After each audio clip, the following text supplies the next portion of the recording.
My name is Erin Hahn. I'm a resident of District 5 and a research analyst with Texas Housers, which is a nonprofit that supports affordable housing and tenants' rights through research, policy advocacy, and community power building.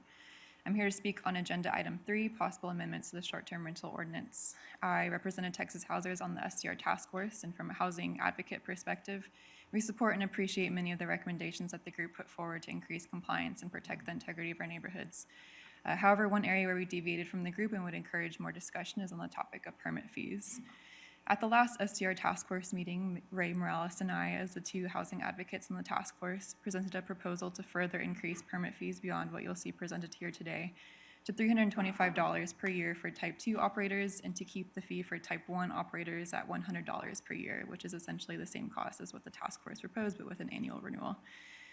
When compared to other Texas cities similar in size to San Antonio or where tourism plays a large role in the local economy, San Antonio's STR permit fee is drastically lower.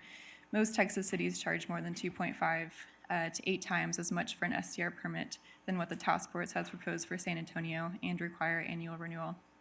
We suggest charging a higher fee for Type 2 operators specifically because Type 2s contribute the vast majority of violations and thus require the city to expend more resources, sending code officers out to inspect and hearing these cases in municipal court.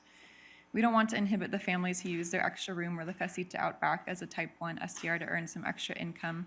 However, we should be wary of maintaining an environment that, compared to other Texas cities, is inexpensive and low barrier for individuals and corporations to come in, buy up our limited housing stock, and operate businesses out of our residential neighborhoods. We understand that legally the STR permit fee has to be set in accordance with what it costs the city to issue and manage permits.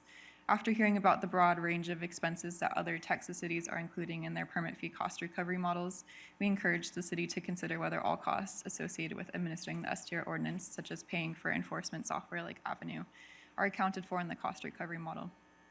Texas Housers would appreciate your consideration of an increased permit fee to $325 per year for Type 2s and $100 per year for Type 1s. If there is hesitation to distinguish between types of operators, we'd suggest a $250 per year flat fee for both Type 1s and Type 2s.